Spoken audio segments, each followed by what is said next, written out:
Muy buenos días, mis queridos hermanos y amigos. Es un placer hablar con ustedes, aleluya. Es un privilegio. Estamos comunicándonos, le damos las gracias a la gente de Centroamérica y Suramérica por su mensaje, porque viven en contacto con su programa, Impactando las Naciones. Este es su hermano y amigo Moisés Torres.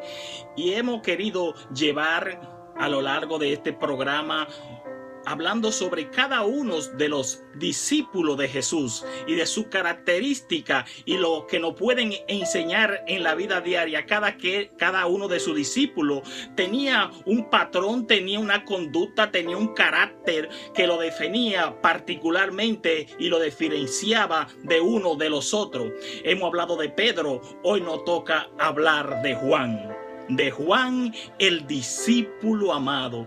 Pero ¿qué característica tendrá Juan diferente a los otros discípulos? Y lo vamos a ver a la luz de la palabra. Es un placer y un privilegio. Gracias a cada uno de ustedes por conectarse con su programa Impactando las Naciones. Y quiero leer una lectura en el día de hoy de lo que vamos a tratar sobre el aspecto de Juan, el discípulo amado. Oiga como dice en Apocalipsis capítulo 2, versículo 1, versículo 12. Y me volví para ver la voz que me hablaba conmigo, y vuelto vi 7 candeleros de oro, y en el medio de los 7 candeleros uno semejante al Hijo del Hombre. Oiga como dice Juan, uno semejante al Hijo del Hombre, uno semejante al Hijo del Hombre, oiga, semejante, vestido de una ropa que llevaba hasta los pies y ceñido por los pechos con un cinto de oro. Su cabeza y su cabello era blanco como la blanca lana, como la nieve, sus ojos como llama de fuego, y sus pies semejante al bronce bruñido, fulgente como un horno, y su voz como un estruendo de muchas aguas. Aleluya. Qué bonita y qué preciosa la palabra de Dios, porque Dios nos habla a través de cada versículo de la palabra de Dios. Y hemos querido tratarte para aprender cada día más sobre cada uno de los discípulos de Jesús. Cuál era su formación, de dónde venían, cuál era el aspecto que lo acercaba más a Jesús y cómo se identificaba Jesús con cada uno de ellos. Ahora vamos a hablar del discípulo Juan. Pero Juan es algo tremendo hablar de este personaje Juan. Cuánta historia, cuánto mensaje, cuántas enseñanzas. No acabaría una vida entera para hablar del personaje Juan, pero quiero tomar algunos momentos decisivos en el libro de Juan, todo lo que conlleva el aspecto de la vida de Juan, su biografía. Y Juan escribe 3 cartas, primera de Juan, segunda de Juan y tercera de Juan. Juan escribe Juan en los evangelios, pero también tiene el libro de las revelaciones en Apocalipsis. Pero Juan tiene algunas características, primeramente en el libro de Juan, que lo diferencia, en el libro de Juan, que lo diferencian de los 3 evangelios sinópticos, Mateo, Lucas y Marco. Oiga cómo sucede esto, que Juan es diferente porque Juan no narra exactamente lo que narra Mateo, lo que narra Lucas y lo que narra Marco. Juan es separado, Juan no es un evangelio sinóptico, porque Juan va a nombrar algunos hechos, algunas conversaciones de Jesús, algunos milagros de Jesús que ni Mateo ni los otros evangelios lo narran. Primeramente, en ninguno de los otros evangelios tú vas a encontrar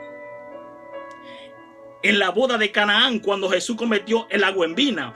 La conversación en el capítulo 3 de Juan, la conversación con este hombre que habló, que le dijo que lo iba a hacer nueva criatura, que tenía que nacer de nuevo. Nicodemo lo tenía que nacer de nuevo.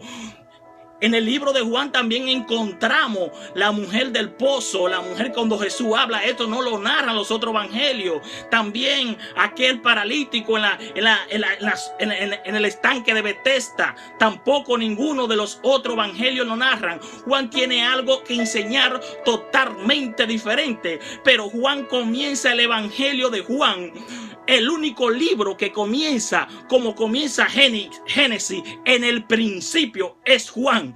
Y Juan le quiere enseñar algo específicamente a los griegos, porque cuando se arrepentía un judío, se arrepentían 100 griegos en aquel entonces, porque el evangelio se había esparcido hacia los gentiles, pero los griegos tenían un pensamiento de idea totalmente diferente. Y Juan se introduce: en el principio era el verbo. Pero los griegos no entendían la palabra logo. Ellos decían que el logo, esa palabra, eso que hizo el universo, eso que hizo la estrella, eso que hizo este cambio de la rotación de la tierra, rotación y traslación, ellos decían que era el logo, pero no tenían un conocimiento de esa fuerza que ellos decían. No tenían un conocimiento pleno del orden de cómo funcionaba la naturaleza, de quién creó las estrellas, quién creó los mares, el cielo y la tierra. Ellos creían en el logo, en esa fuerza, pero Juan le dice y le confirma a ellos: eso que ustedes no conocen, ese logo que ustedes no conocen, eso es la palabra de Dios. Esa palabra de Dios que estaba en Dios, y Dios tenía una idea, y esa idea se hizo palabra, y esa idea se hizo sonido, y ese sonido se hizo carne, el verbo. Y eso que ustedes no conocen, eso es mi Señor Jesús de Nazaret, que estuvo con nosotros. Eso que ustedes no conocen se llaman Jesús de Nazaret, el principio y el fin, el alfa y el omega. Ese es ese logo que ustedes no pueden definir. Pero Juan, hay tantas cosas que podían hablar de Juan.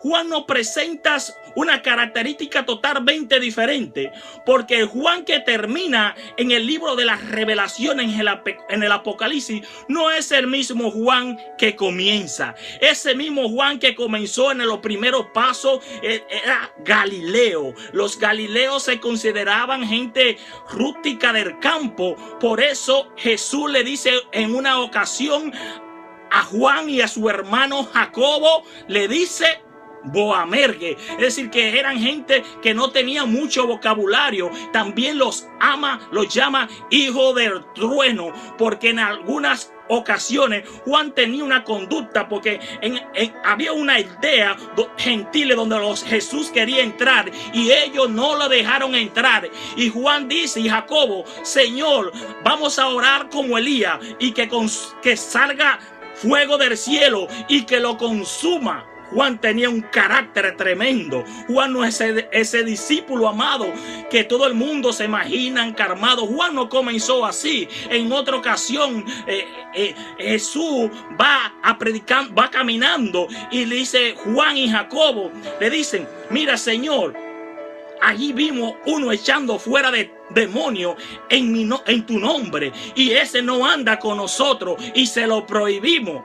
Oiga, Juan era de ese tipo de gente que si tú no perteneces a su congregación, si tú no perteneces a su grupo, tú no tienes derecho. Pero Dios es omnipotente. Dios puede usar a quien Él quiera en el momento que Él quiera. Dios no está buscando una iglesia en específica, ni una religión en específica. Dios puede usar a cualquiera persona. Y eso es lo que pasa con algunas personas, que si tú no perteneces al grupo de ellos, y como ellos piensan, ellos te echan aparte y te prohíben.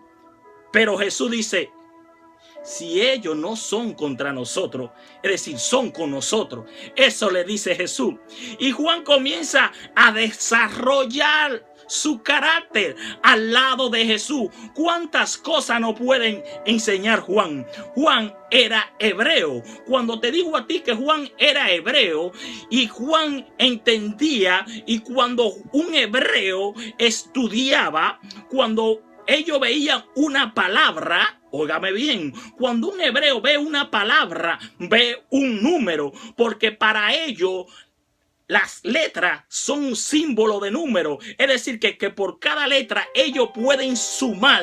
Y eso es una revelación tan grande que yo encuentro en la vida de Juan. Porque en Juan capítulo 21, versículo 11, nos habla de una pesca milagrosa. Y cuando habla de esa pesca milagrosa, dice que Jesús le dice a los discípulos, y ahí estaba Juan, le dicen, échalo a la derecha. Y cuando los discípulos echaron la red a la derecha, dice que los pescados, los peces eran grandes y bastante. Pero Juan da una característica que ninguno de los discípulos, ninguno de los evangelios la narra de esta manera. Y Juan es minucioso para contar la historia. Juan dice que los pescados eran 153. Pero yo me llamaba la atención, pero Señor, ¿qué tú quieres decir? Porque una tilde, un acento, cualquier cosa que tú pones en la palabra de Dios, hay que poner atención. ¿Por qué Juan tiene que decir específicamente que los peces eran 153? Y cuando me voy al lenguaje hebreo, que me pongo a estudiar lo que es la numeración,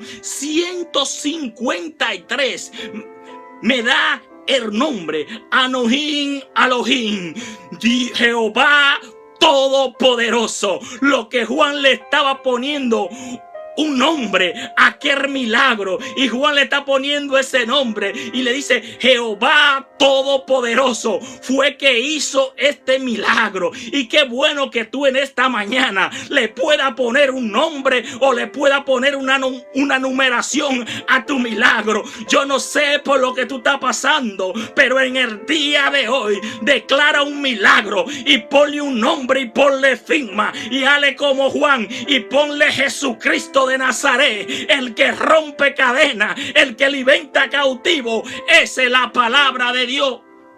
Y Juan se va desarrollando en el día a día, en el diario vivir. Pero Juan quiere vivir una vida íntima con Jesús. Juan tiene una característica que lo acercan a Jesús que ningún otro de los discípulos. La madre de Juan se llamaba Salomé y su padre Zebedeo. Salomé, oiga bien, oiga cómo comienza el asunto. Salomé era hermana de María. Olga, hermana de María, la madre de Jesús. Ellos son primo hermanos. ¿Usted se imagina las vivencias que tuvo Juan con Jesús? Vivió una vida, era primo hermano de Jesús, vivió cerca de Jesús. Por eso es que vemos que en una ocasión Salomé, la mamá de Juan, le dice a Jesús en una ocasión: mira, Señor, cuando tú estés en el cielo, que mis hijos, es decir, Jacobo y Juan, se siente uno a la derecha y otro a la izquierda. Ella pensaba que tenía una cercanía y Juan era un poquito adelantado. Tal vez Juan se le adelantó y le dijo: mira, como tú tienes una relación, que yo soy su primo, dice que yo esté a la derecha y mi hermano a la izquierda. Juan era oportunista, pero el Juan que comenzó no va a terminar así.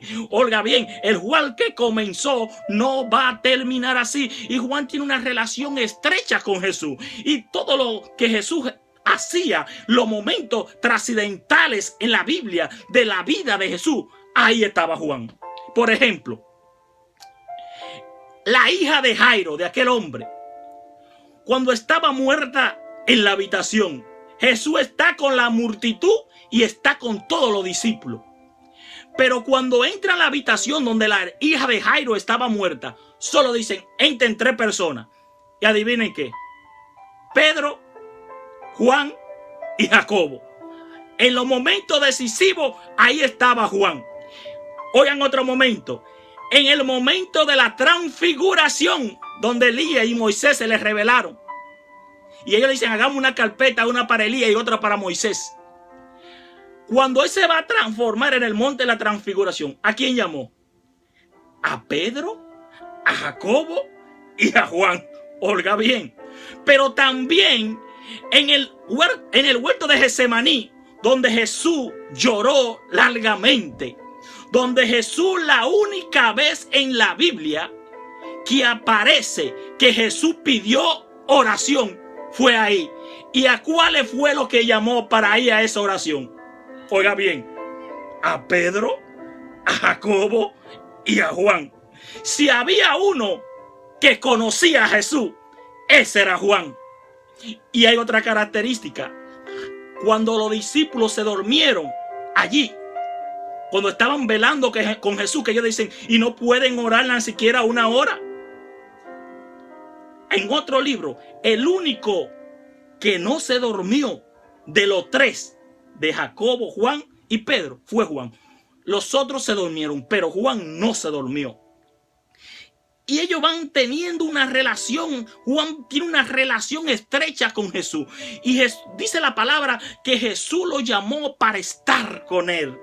Pero Juan quiere estar con Jesús y se recuesta en el pecho de Jesús. En los momentos, es decir, que si había alguien que conocía a Jesús, ese era Juan. Y Jesús lo llamó para estar con él. Porque hay una cosa, amado amigo y amado hermano, que tú no puedes hablar de Jesús sin antes estar con Jesús. Juan, antes de escribir los libros que te acabo de mencionar, estuvo cerca de Jesús. Procúrate que cuando tú hables de Jesús, haya tenido una relación de intimidad con Jesús. Porque cuando tú hablas y tienes una relación con Jesús, Dios levanta al caído, Dios transforma, Dios levanta, Dios restaura matrimonio, Dios rompe cadenas. Cuando tú pasas tiempo con Jesús y tú hablas de la vida de Jesús. Y ahora yo declaro que hay cadenas que se están rompiendo porque hemos pasado tiempo al lado de Jesús. Y cuando tú estás al lado de Jesús, la atmósfera cambia y tu día en esta mañana va a cambiar. Y te leí del libro de las revelaciones en Apocalipsis. Te leí del libro de las revelaciones porque Juan se pasó 70 años predicando de Jesús, levantando iglesia, dando vista a los ciegos, levantando paralíticos, predicando la palabra. En los 33 años de Jesús, si había alguien que conoció en la tierra a Jesús, ese era Juan. Pero ahora Juan se ve en la isla de Pasmo. En el momento de la dificultad, a Juan lo han pasado, dice la historia, que lo pusieron en aceite caliente. Posiblemente Juan tiene su cuerpo vuelto llaga.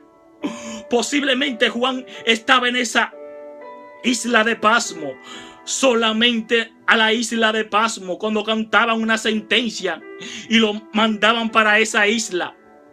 Ahí solo iban los asesinos, los violadores. En esa isla de Pasmo, ahí no iba todo el mundo.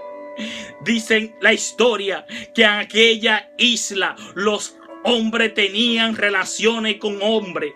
Hombre con hombre tenían relación.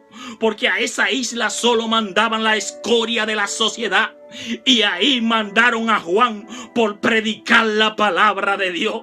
Pero me llena de satisfacción eso que Juan dice en el libro del Apocalipsis, en la isla de Pasmo, que estando yo en el Espíritu, en el momento de la dificultad, en el momento del dolor, Juan no estaba en una agonía en la carne. Juan dice, estaba yo en el Espíritu. Cuando tú estás en el Espíritu, Dios te habla. Cuando tú vives una vida en amor, Dios te habla. Y yo me imagino la agonía de Juan, porque Juan, los discípulos, aparte de Judas, los otros discípulos, 10 discípulos, eran mártires. A Jacobo, su hermano, lo traspasaron con una espada. A Esteban lo habían matado a piedra, a pedrada. A Pedro lo habían crucificado con la cabeza para abajo. Todo lo que Juan amaba había desaparecido. Todos sus compañeros de Juan habían muerto.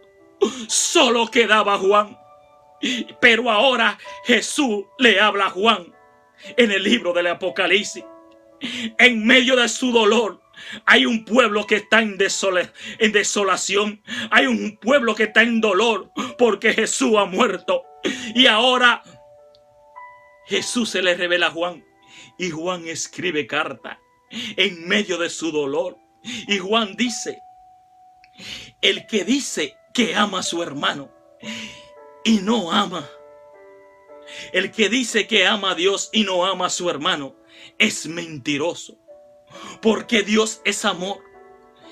Ese hombre tenía toda la condición para vivir una vida amargada, pero este hombre aprendió que en medio del dolor Dios tenía algo grande para él, y él le iba a servir de soporte a una nación. Ahí está Juan en la isla de Pasmo. Pero cuando Jesús estuvo en el Getsemaní, que lloró lágrimas de sangre, ahí estaba Juan viéndolo. Fue uno de los 3 que Jesús cogió. Y yo me imagino viendo a Juan, viendo a Jesús clamar al Padre, diciendo: Padre, si es posible esta copa, pásala de mí, pero que se haga su voluntad. Jesús quería que Juan estuviera ahí, porque Juan se iba a ver una situación similar en la isla de Pasmo. Porque Juan iba a decir: aquellos que mataron a Esteban, aquellos que mataron a Jacobo, aquellos que mataron a Pedro. Juan posiblemente tenía una culpa y un dolor por aquellos mártires. Pero Juan entendió que si Jesús lo llevó a Getsemaní, era para que se hiciera la voluntad. Algunas veces la voluntad de Dios duele. Algunas veces la voluntad de Dios tú no la vas a entender. La voluntad de Dios algunas veces va por encima de tu principio. La voluntad de Dios algunas veces te va a romper la cabeza. Pero ¿cómo puede ser la voluntad de Dios que mi hijo esté enfermo? Pero ¿cómo puede ser la voluntad de Dios que mi matrimonio se haga roto? Pero ¿cómo Dios usa su voluntad en un momento en específico? Pero yo te vengo a decir: lo que ahora está pasando está dentro del plan, pero tiene su final, porque la voluntad de Dios tiene un momento donde da un giro de 180 grados y te dice: de ahora va a traer lo que Dios dijo que iba a hacer, lo va a hacer. Lo que ahora tú no entiendes, lo entenderás mañana, Juan. Y Juan estaba en la isla de Pasmo, en el momento más difícil de su vida. Pero me sorprende, Juan, que Juan dice: y era como su cabello como la blanca lana, sus pies como bronce, de sus ojos salían como fuego. Pero si Juan duró 70 años predicando de Cristo y los 33 años lo vivió cerca de Jesús, si había uno que conocía a Jesús, ese era Juan. Ahora Juan no está claro de lo que está viendo. Dice: ¿cómo? ¿Y cómo es posible que Juan no conozca a Jesús? Y era que Jesús lo estaba preparando para en el momento más difícil de su vida, Jesús enseñarle una parte de él que Juan no conocía. Y yo no sé en qué parte de tu vida tú estás hoy. Y tú posiblemente pensaba que conocía a Jesús. Y Jesús te va a llevar a un escenario diferente para enseñarte una cosa diferente. Juan lo conoció como aquel que estaba en la cruz de Calvario, y el único que estaba a los pies de Cristo era Juan. Juan lo conoció tanto que estaba en el pecho, pero ahora Jesús le quiere enseñar a Juan algo que Juan no conocía. Y tú en esta vida estás pasando por un momento difícil en este tiempo, pero Jesús te está diciendo: te voy a enseñar una parte de mí que tú no conoces, y lo que yo me voy a revelar a ti no se lo voy a revelar a alguien más. En el momento que tú estás pasando, prepárate, que el Señor te va a revelar algo grande.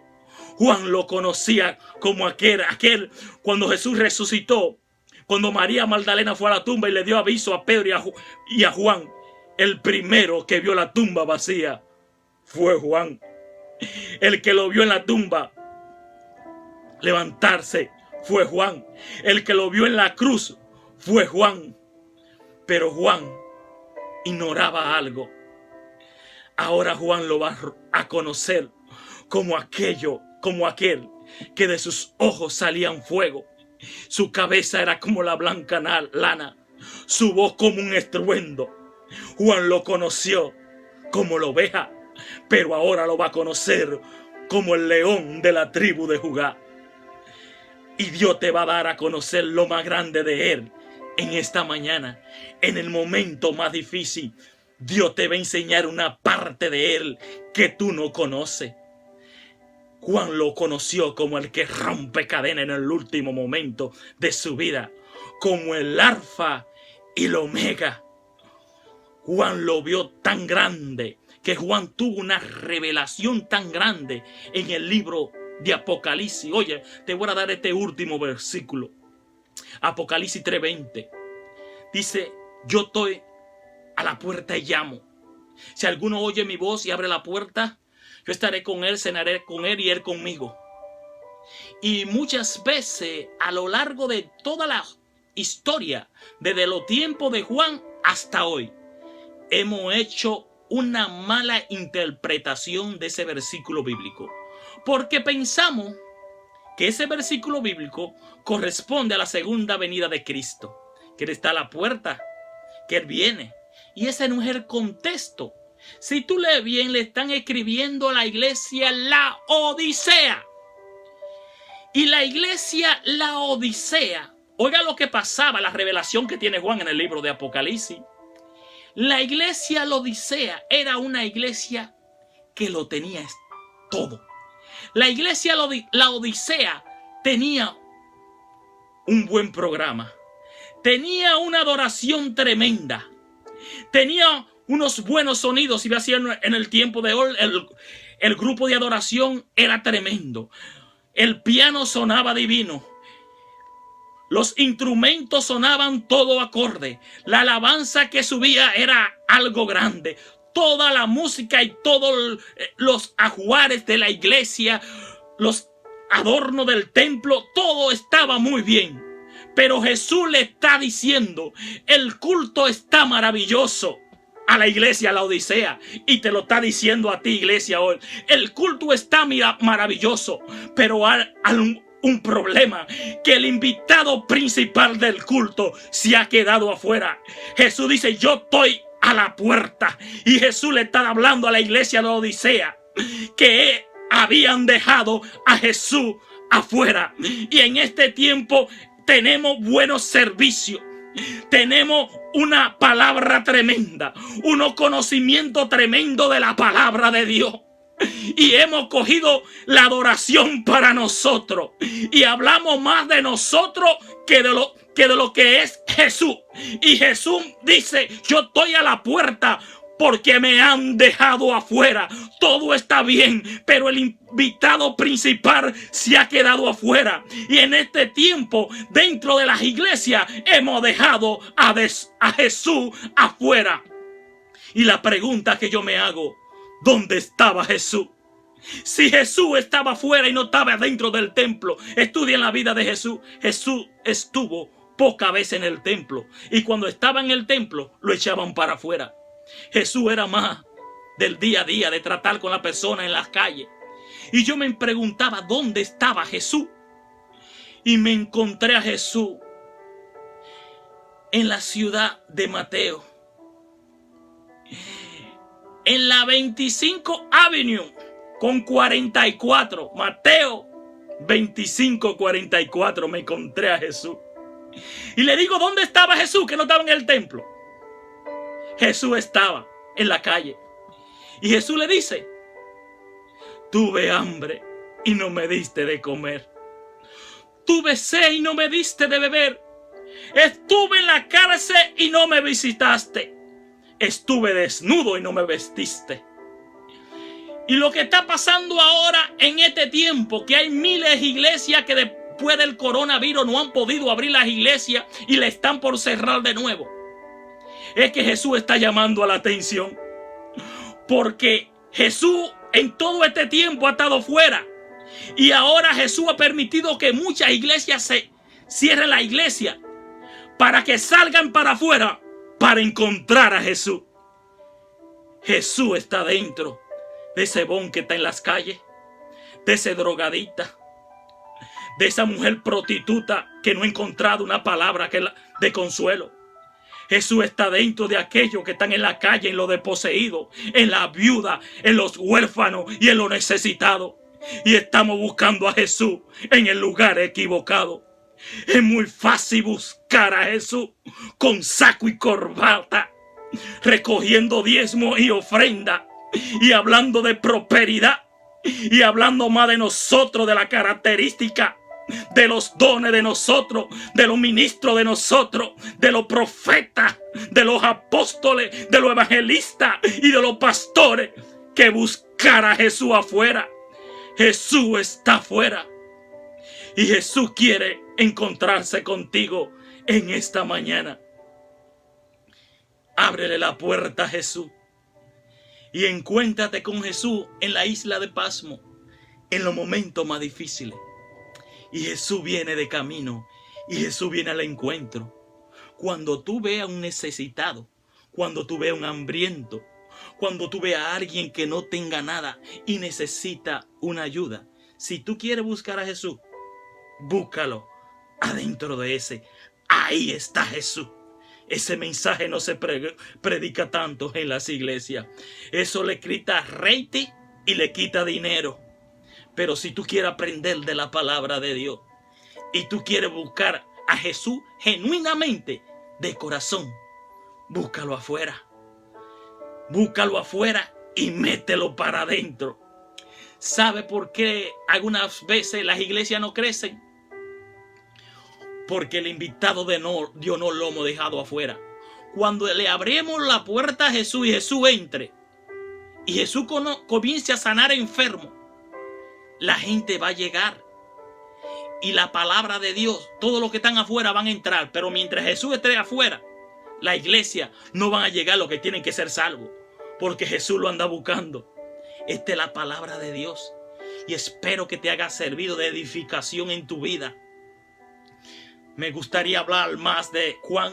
Hay tantas cosas de Juan. Sobre cada aspecto que te hablé, podría predicar un mensaje, pero quiero hablarte algo de las características más personales de Juan. Y espero que Dios haya tocado en tu vida. Dale like al Espíritu Santo. Toca la campanita, pero del reino de los cielos, que la gloria de Jehová descenderá sobre los vivientes. Suscríbete, pero en el libro de la vida, que ahí es donde tú tienes que estar suscrito.